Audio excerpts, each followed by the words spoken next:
Hello again, folks. Just wanted to have another chat this morning about a few things that I think are important. And once again, that's most important. What I think, many people don't, obviously, by the views, don't get a lot of views on this sort of thing. But you know what? Once in a while, the way I think sometimes, I like to share with others. I mean, I could just sit here and think, which often I do. But sometimes it's nice to, don a mic and sit in front of the iPhone here and say hello to a few other people because, hey, might get a conversation going, which might be interesting for others at some point.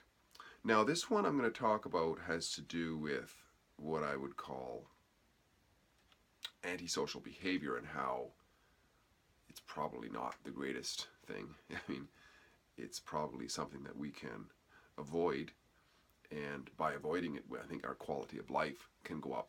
And that's what this conversation at the heart of it, what I've been doing through Coffee Chat over the years and what I've been doing through a few podcasts and whatnot, is to encourage others to improve the quality of their lives where they can.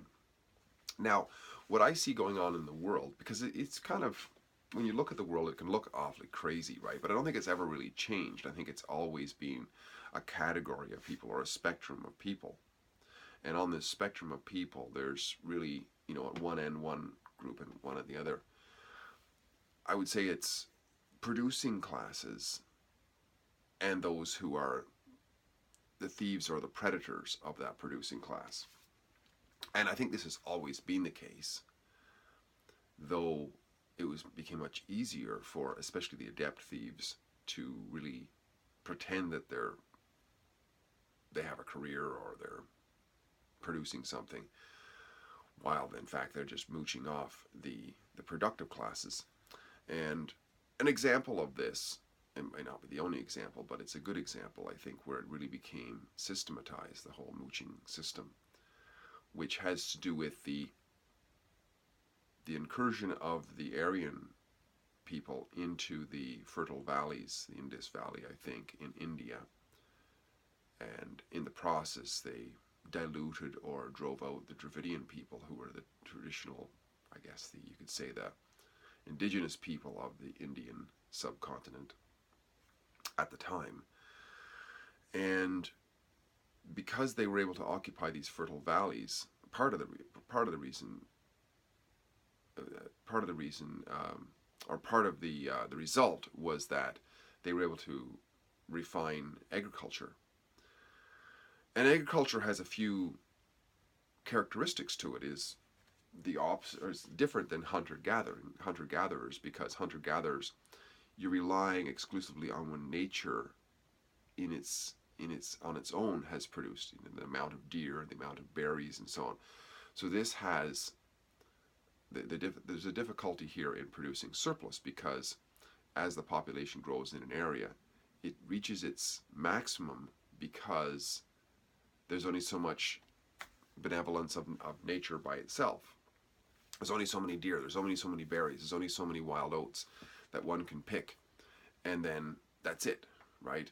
So there's a constant struggle between other tribes going on for the use of that land. But when agriculture comes, oh, and also the hunter-gatherers, they're very nomadic, because they would move over here for this natural crop and over here for the fish or whatever. They'd move around a bit. They were more nomadic, right?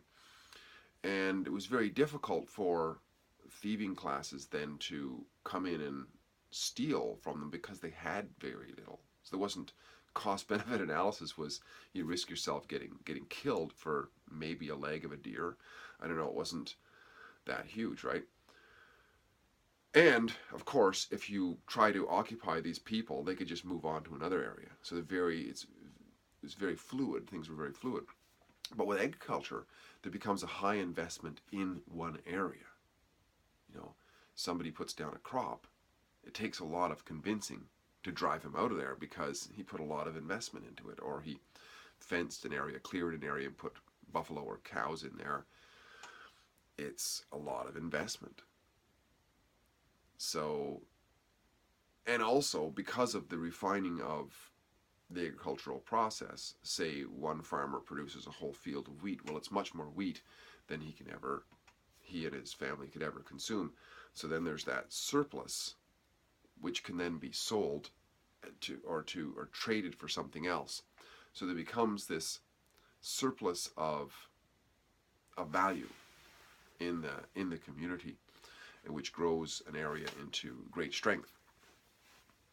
But as you can see now, with that investment in an area, it becomes very tempting for those who are on the thieving side of life to either just outright steal from the grain bins or the cattle from the cattle corrals, or to threaten, basically, to say that, we are going to steal, or we're going to shoot you, or we're going to steal your killer, or we're going to rape your daughters, or whatever, if you don't give us part of this.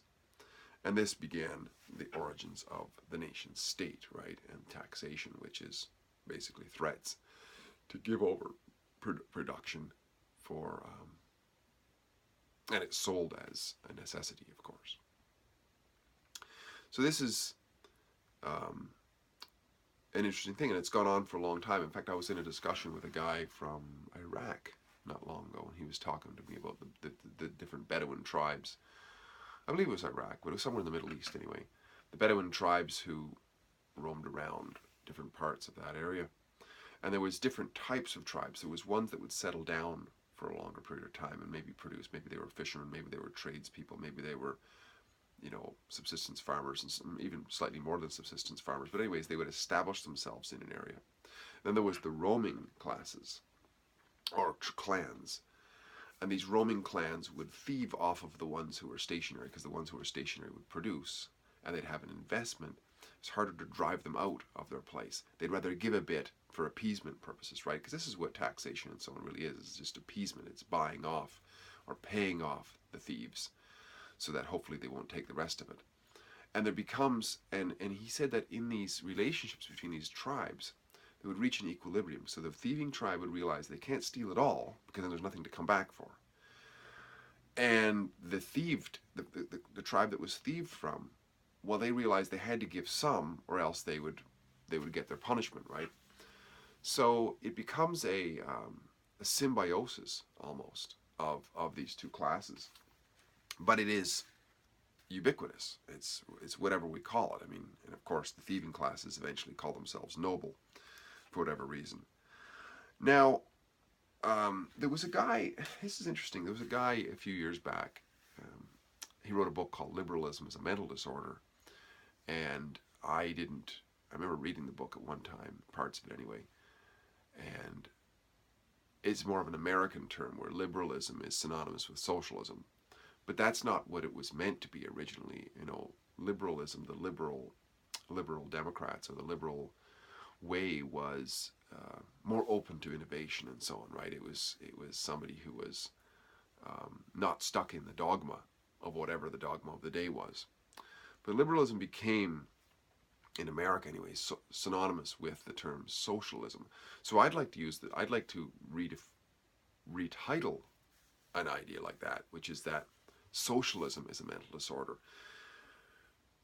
Because I would say that it is antisocial in its nature, right? So if somebody has an antisocial disorder, they're in dis-ease, right? They're not comfortable they have disruptive behaviors. We would say, if there was a child in a room in, say, a daycare or whatever, and they had an antisocial disorder where they were constantly stealing the toys from the other kids and so on, we would want to address that. Well, socialism is the institutionalizing of that kind of behavior, right? It's institutionalizing the antisocial behavior of stealing from the productive. Or stealing not only from the productive, but just stealing from what is somebody else's. In common morality, we call that selfishness, right? If somebody has something and you want it, but you haven't earned it, and you just want to take it or have somebody take it from you, that's called selfishness. Like selfishness in a destructive manner. Of course, there's always value for selfishness in a you or beneficial manner, because we have to be selfish for our own health, for example, right? Our own well-being. but I'm talking about in terms of greedy, maybe. Greedy would be a better term, of wanting to take from others that that wasn't produced. So I would say that, what was it I was going to say? The value of productivity has always been valued both by those who produce and those who don't produce. And those who produce from a philosophical standpoint, or a property, and I don't like to use the term right so much, but a property, a property argument, right? The property argument is that, you own your body in relation to everybody else, right? You own your toothbrush. I mean, it's kind of annoying if somebody else uses it, right? I mean, it's categorized as that, and you own, so your body, if you're the one who goes into the field and cultivates the field and so on, and the wheat gets produced, you can't say that you alone produce the wheat. I mean, there's the sunshine, there's the ground, there's the rain, and so on.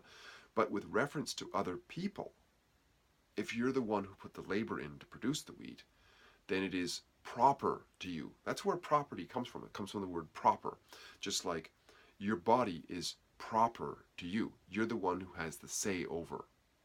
Nobody can just come along and rape your body. That's considered a crime, right? Well, by extension, when you go out further,